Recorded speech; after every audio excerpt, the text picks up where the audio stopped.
Hello.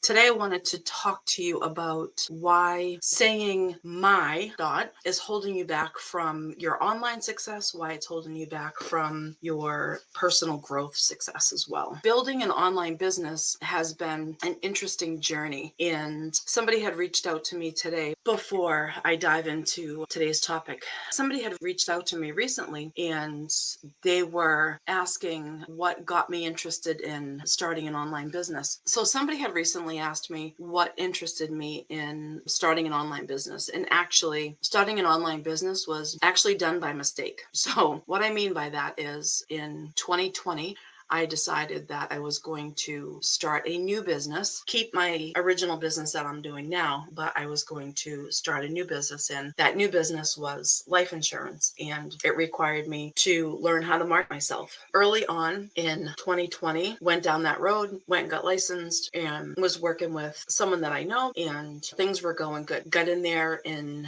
January, started my training. So I got all licensed, got licensed in many different states, and was super excited about it. In January, got into the office, was spending time training. February, get into building up my clientele and all that stuff. And very quickly realized that life insurance wasn't what I wanted to do. It requires a lot of hustle, a lot of bustle. And I just wasn't all that passionate about it, and honestly wasn't interested in working like 80 hours a week either. And it wasn't until March of 2021 that I was recovering and started scrolling on TikTok, and was in the frame of mind that I just need to learn how to market myself. Didn't look up marketing or anything like that on TikTok. So started seeing all these marketers come across my FYP. Didn't really even understand how to use the app, but was doing my best to learn it. And so quickly realized that marketing myself for life insurance was not really what I wanted to do, because I had fallen in love with high ticket affiliate marketing. Completely jumped in with both feet, May of 2021, and here I am. So it was interesting when that person asked me that question. I was like, it wasn't purposeful that I went into building an online business. It wasn't like one day I just sat down and said, hey, I'm going to be an online business owner. That was not the intention. It was the world shared things with me, and it's the direction that I just continued to get down. And it has been fun. It has been frustrating. I've met a lot of amazing people, and I've seen a lot of people come and I've seen a lot of people go. It can be, if you don't surround yourself with genuine people that truly believe that they want the best for themselves and they truly want the best for you, it can be a lonely place. Oh, you just got off your TikTok live too? So thinking about all of that and thinking about all of the people that I've talked to, all the people that I've worked with, a lot of things have come up in the past almost 2 years. May will be 2 years. And very recently, what has come up the most is I hear a lot of people labeling themselves, and how we define ourselves, how we present ourselves to the world, the descriptions that we use of ourselves are extremely important. So you can't go through life with rose-colored glasses on and just wishing everything to be okay. There has to be actionable steps. However, when you label yourself my dot, whatever that dot is, if that dot is not a positive dot, then you go through every single day with this negative cloud over you of all of these negative things as to how you define yourself. And I'll pick a big one that online entrepreneurs and a lot of people use it, sports, athletes and all that stuff. My failures. So what I don't like about that phrase, those few words, those two words, my failures, that means that you are owning it. Don't do that. Look at your business, flip that around. What did I set out to do? What was the end goal? If you didn't achieve the end goal, what is it about that process that you can change? Don't own my failures. Change the way that you say that wording, because when you own it as mine or my, it means it's always part of your identity. It means you're always going to carry those failures. Now, you want to continually be at the place where you're learning from the things that didn't work out the way that they were intended to work out.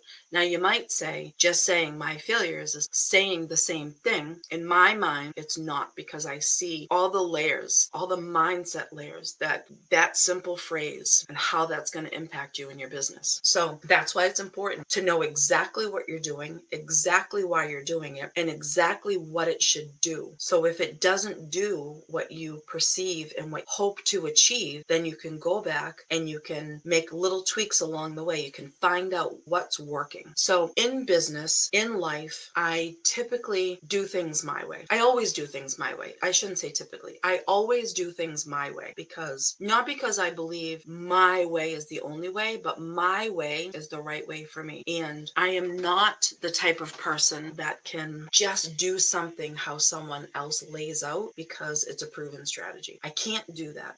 However, following the framework and adopting it to my way of doing things, then it works because it feels natural. So what I mean by saying my is holding you back, my failures, means you're owning them forever with no possibility of ever changing. So why is it bad to label yourself? When you make a mistake, you may naturally want to call yourself a not so nice thing. You may say, I'm dumb, I'm stupid, I'm weak, I'm this, I'm that. So therefore, that label that you put on yourself is a negative self-view. And labels can be harmful if they're that negative self-view. Labeling yourself negatively, it's going to affect your self-esteem and it's going to hold you back. Labeling other people can cause stereotypes. All the stereotypical labels out there. I'm not going to go through any of them because they're just not cool. So they're not cool, they're not useful, they're not helpful, they're not anything. But labeling yourself when you're trying to build an online business is limiting you. Labeling yourself if you're looking to achieve personal goals is limiting you if your labels are negative to yourself,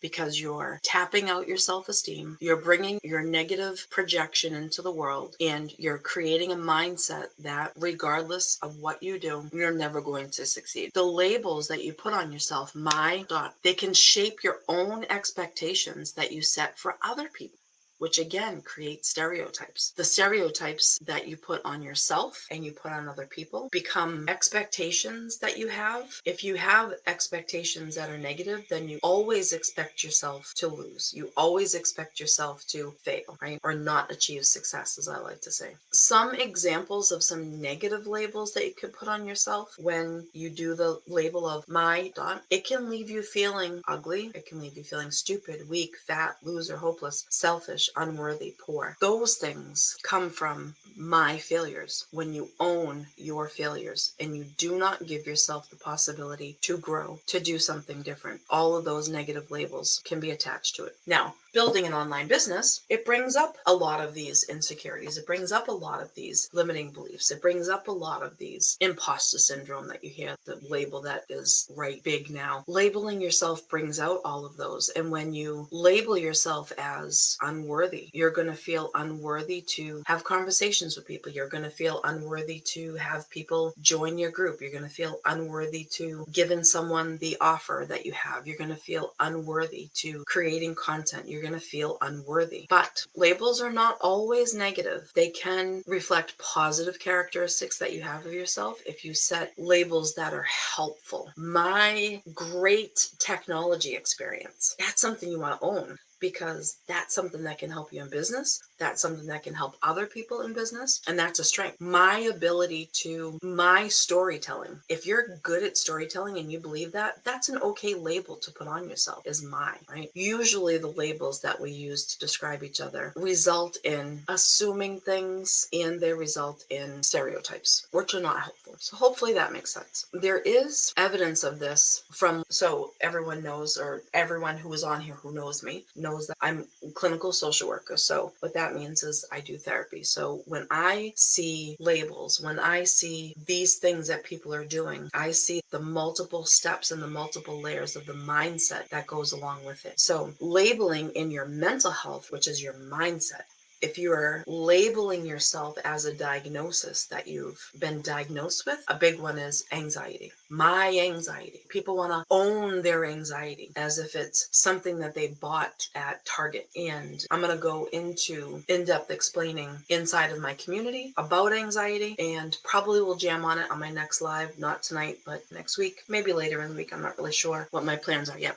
But when you label my something, it's saying that it's part of you that you can never not have. And anxiety you will always have because it's an internal automatic processing system, but you can change the way that it impacts your life. So my labels lead to lower self-esteem and a negative self-worth. So what does that mean for online business? If you have negative self-esteem and negative self-worth, you are not going to walk into the room with confidence to build an online business. And in fact, it's probably why 98% of people who start an online business, regardless of what that online business looks like, guys, it doesn't matter what course you buy. It doesn't matter what podcast you listen to. It doesn't matter what strategy the next 3 people are selling you. They all work. They all work. It just depends on what it is you want for your business. So some of them work, in my opinion, better than others, but the ones that work better are the ones that work better for me. I am in the position of working with people who want to build a business and not just chase dollar signs. If you want to just chase dollar signs and you want to be the perpetual salesperson, then that's fine. What I have for you will work. What my goal is to build an online business, something that's sustaining, something that brings in reoccurring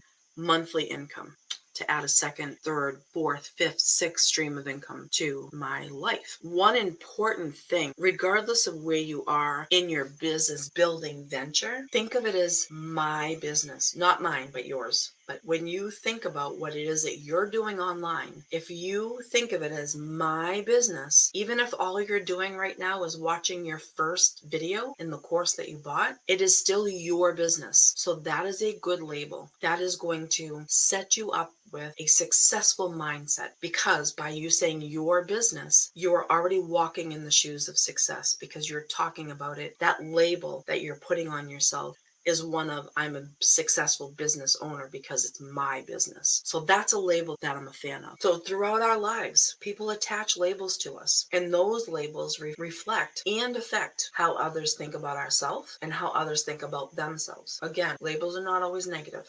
They can be a direct reflection of your positive characteristics, and oftentimes they can be useful. Just like I said, if you look at your business as my business, that's a good label to put on. That's a good mind, because that's a really good mindset. That's a successful mindset to be in. Labeling can create issues when it's negative behaviors. I'm not good at technology. So flip that around. My inability to learn technology.